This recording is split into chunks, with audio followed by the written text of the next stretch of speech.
ஆனால் நம்ம ஊரில் பார்த்தீங்கன்னா ரசங்கிறது காலம் தொட்டு ரெகுலராக பயன்படுத்தக்கூடிய ஒரு உணவுங்க. அவ்வளோ ஒரு அற்புதமான ஒரு உணவு, ஜீரணத்துக்கு நல்லாயிருக்கும்.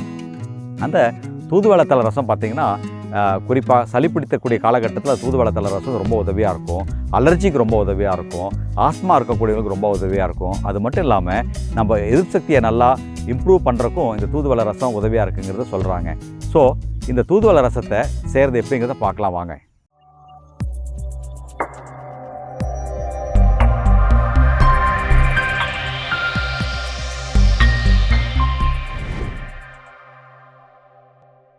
ஆத்திச்சூடி சமூக ஊடகத்தளத்திலேருந்து உங்கள் அனைவரையும் வரவேற்பில் மிக்க மகிழ்ச்சி அடைகின்றோம். இன்றைக்கி நான் ஒரு சிறப்பான ரசம் செய்கிறத பற்றி பேச போகிறேங்க. குறிப்பாக பார்த்திங்கன்னா இன்றைக்கி ரசம் உலகம் முழுவதும் ஃபேமஸ் ஆகிட்டு வருது. இன்றைக்கி பார்த்திங்கன்னா இந்த கொரோனா காலகட்டத்தில் அமெரிக்காவில் கூட பார்த்திங்கன்னா ரசம் ரொம்ப பிரபலமாகிட்டு இருக்குது. இன்றைக்கி பல ரெஸ்டாரண்ட்டில் ரசத்தை செஞ்சு லிட்டர் கணக்கில் விற்றுட்ருக்காங்க. ஆனால் நம்ம ஊரில் பார்த்திங்கன்னா ரசங்கிறது காலம் தொட்டு ரெகுலராக பயன்படுத்தக்கூடிய ஒரு உணவுங்க. அவ்வளோ ஒரு அற்புதமான ஒரு உணவு, ஜீரணத்துக்கு நல்லாயிருக்கும். சாப்பிட்டு முடிச்சதுக்கப்புறம் மூக்கிலெல்லாம் தண்ணி வடிஞ்சு அப்படியே அவ்வளோ ஒரு தொண்டையெல்லாம் பார்த்திங்கன்னா ஒரு இதமாக இருக்கும். அந்த நேசல் கன்ஜஷன்லாம் நல்லா ரிலீவ் பண்ணும். ஸோ பொதுவாகவே ரசம் பார்த்திங்கன்னா அந்த சளி பிடிச்ச காலகட்டத்தில் நிறையா எல்லாத்து வீட்லேயும் பண்ணி கொடுப்பாங்க. அதில் ஒரு சிறப்பான ரசம் பார்த்திங்கன்னா அந்த தூதுவளை இலை ரசம்னு சொல்லுவாங்க, தூதுவளை ரசம்னு சொல்லுவாங்க. அந்த தூதுவளை ரசம் பார்த்திங்கன்னா குறிப்பாக சளி பிடிக்கக்கூடிய காலகட்டத்தில் தூதுவளை ரசம் ரொம்ப உதவியாக இருக்கும். அலர்ஜிக்கு ரொம்ப உதவியாக இருக்கும்.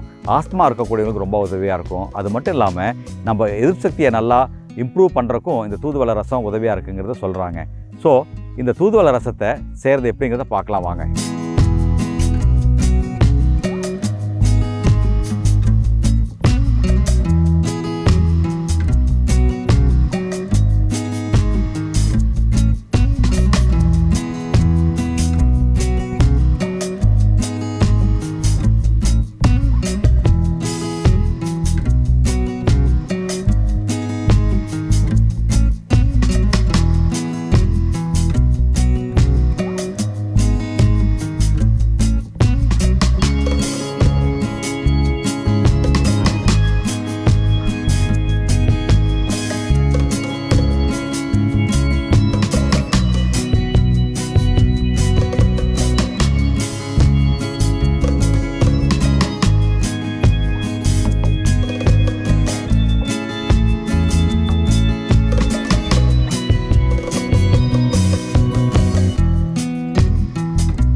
என்ன நேயர்களே, இப்போ நம்ம தூதுவளை ரசம் செய்கிறது எப்படிங்கிறத பார்த்துருப்பீங்க.